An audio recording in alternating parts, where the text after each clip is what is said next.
Howdy, Dennis Bradford here. Let's think some about being, feeling, and doing better. Here's how to choose an emotions coach. The previous video was all about identifying someone who might be able to be your spiritual teacher. Even if you identify a candidate, that person may not accept you as a student, and even if you're accepted, you two may not develop a good working relationship or rapport. Since someone is qualified to be a spiritual teacher only if that person calibrates using energy testing at 600 or above, and only 0.4% of the human population qualifies, it can be exceedingly difficult even to identify someone who might work with you. The reason to avoid accepting anyone as a spiritual teacher who does not calibrate at 600 or higher is because only then can you be confident about the truth of what they teach. Quote, "It is not a person who is the spiritual teacher, but the self of the teacher," end quote. From I by David R. Hawkins, MD, PhD. Near the end of the last century, after I had identified someone who might be a suitable spiritual teacher for me, my initial request to become a student was rejected. Much later, after we'd worked more together in sesshin, I was accepted as a formal student on 26 May 2000. Think of the spiritual teacher-student relationship as ideally being for life. In other words, until one partner dies. In that sense, it's like a marriage. Although many of the same considerations mentioned in the previous video still apply, it's much easier to identify someone who might work well as an emotions coach, guide, teacher than it is to identify a potential spiritual teacher. The average personal calibration in North America is in the low 400s, from 410 to 421. If you yourself calibrate in the 400s, for example, you'll want to identify someone who calibrates in the 500s. Since 4% of the human population qualifies in that respect, you have many more candidates to choose from than you do when trying to identify a suitable spiritual teacher. Furthermore, there are actual helping professions that train people to help others alleviate emotional distress. There are, for example, psychiatrists, clinical psychologists, and religious leaders like priests, ministers, rabbis, and imams. There are related professionals too, such as social workers and occasionally consulting philosophers. You may have close personal friends who not only know you well, but who also calibrate in the 500s. Using energy testing, it's easy to find out.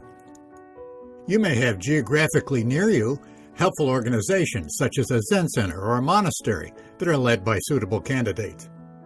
You certainly have available to you many scriptures and writings by great spiritual teachers.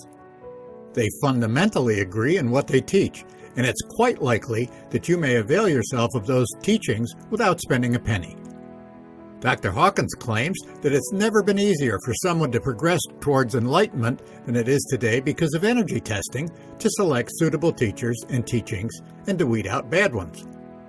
There are also a multitude of translations that were not available only a few years ago.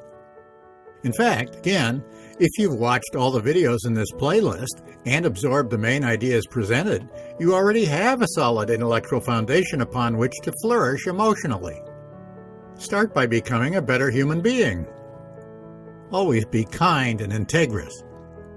Always be compassionate and do your best to identify with others. Find some spiritual practice recommended by sages that works well for you and work hard every day to master it. Don't try to bring about world peace without first bringing peace into your own life. Heal yourself first.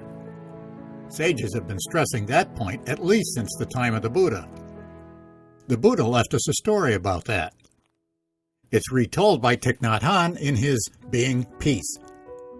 There is a story in the Pali Canon about a father and a daughter who performed in the circus. The father would place a very long bamboo stick on his forehead, and his daughter would climb to the top of the stick. When they did this, people gave them some money to buy rice and curry to eat.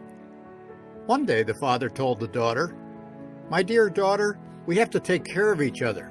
You have to take care of your father, and I have to take care of you so that we will be safe. our performance is very dangerous. Because if she fell, both would not be able to earn their living. If she fell, then broke her leg, they wouldn't have anything to eat. My daughter, we have to take care of each other so we can continue to earn our living. The daughter was wise.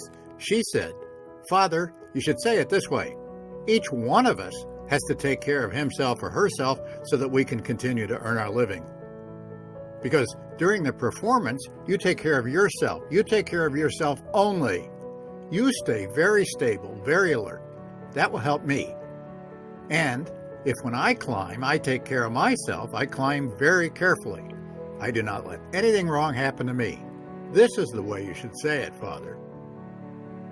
You take good care of yourself, and I take good care of myself. In that way, we can continue to earn our living."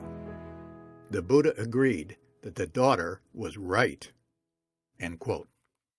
So, you probably have lots of options with respect to identifying a potential emotions coach. Permit me, though, to add one more. Assuming that I'm still offering it when you watch this, and I have room in my schedule, I offer you a free, one-on-one, emotional empowerment session on the telephone. It not only won't cost you anything, but you may find it immensely helpful for 4 reasons. First, you'll come away with a crystal clear vision of what it would be like for you to end emotional distress and begin to flourish emotionally. Second, whether they relate to your inner game or outer game will uncover hidden challenges that may be sabotaging your success. Third, you'll leave the session renewed, re-energized, and inspired to do a lot better emotionally. Fourth, I'll attempt to answer any questions you have about your path or your next steps. Should you schedule a call? You can judge for yourself from the content of the videos here whether or not I understand what I'm talking about when it comes to emotional well-being. My personal energy testing calibration is 593 as of late June 2020. Over time, of course, it may rise, as I hope, or fall, but it's certainly well over 500. Of course, we may or may not prove to be a good fit. Unlike with a spiritual teacher, you'd pay me for my help after the initial session, and our encounter would typically end after 6 months. So, if you'd like some private one-on-one emotional help and are willing and able to pay for it after the initial session, it's an option worth considering. To sign up for an initial session, go to https://calendly, calendly.com/Dennis-47. Just follow the prompts, answer the questions, and submit it. I normally reply within 48 or 72 hours. Let's end emotional distress.